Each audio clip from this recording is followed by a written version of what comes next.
Thermocouples. They are very popular and third main temperature sensor, where you have RTDs like PT100, you have thermistors, and then you have thermocouples. The principle is based on the so-called ZBEC effect, which is basically that you have, if you have one metal here and you have another metal there, and let's try to measure the current in there.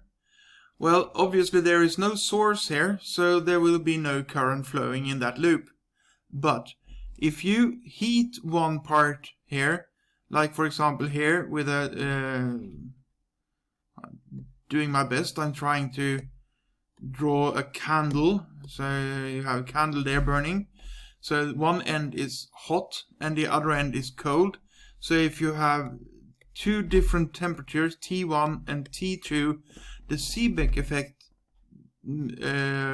explains how this will create the current, provided that you have two different metals.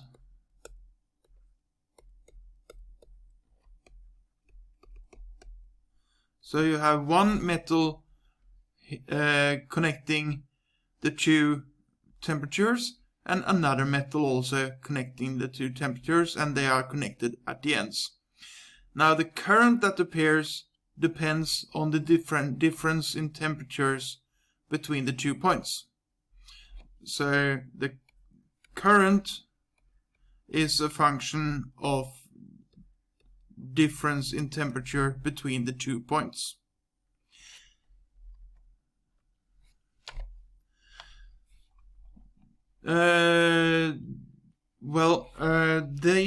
These sensors, if you see here in this table, you can see that some of them have a very, very high temperature range. Maybe as low as 1100 degrees, high as 1100, 1700 degrees, and even down to minus 185 degrees, minus 272 degrees. So really, really cold temperatures and really, really hot temperatures. So if you need a temperature sensor with a very, very, very large range, you need to look for a thermocouple. There are different kinds, type K, type J, type N, type R, and so on. And the different types of thermocouples come from different combinations of metals in the two wires, the two wires that connect between the hot and the cold side, or the two temperatures. There are some thermocouple laws that say that it doesn't matter what temperature you have in the middle. It's only the joints that count. And if you have a new metal, a third metal in between, it doesn't matter as long as the two joints there have the same temperature.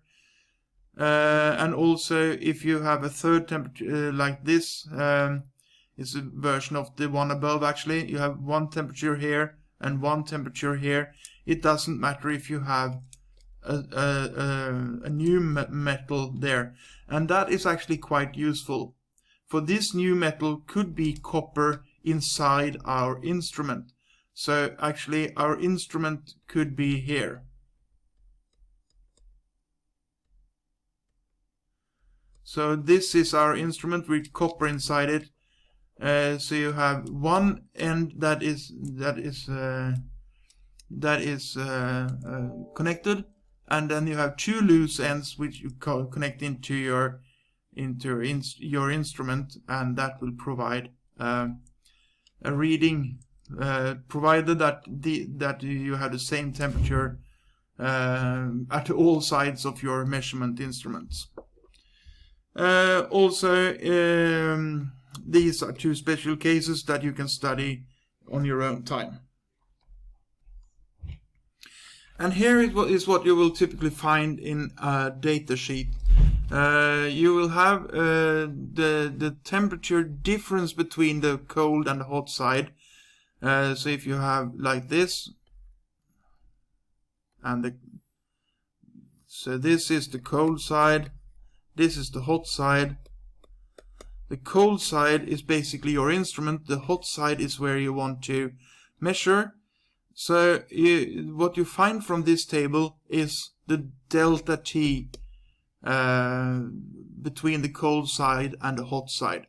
If you want to find the exact temperature at the hot side, you have to add the temperature where you know what it is, if you know what it is at the end that you are measuring. So let's say that you have 25 degrees Celsius here, and you use your thermocouple to detect the temperature difference that is maybe 500 degrees. Well, then you know that the hot side is at 525 degrees Celsius. How do you read this table? Well, if you see here, you have starting at minus 300, and it goes up to 700 on this page. I guess the table should have this page should have been a little bit longer, but never mind. Let's say that you want the temperature. You got this. That is the reading of your instrument, and that number is actually millivolts, so it's very small.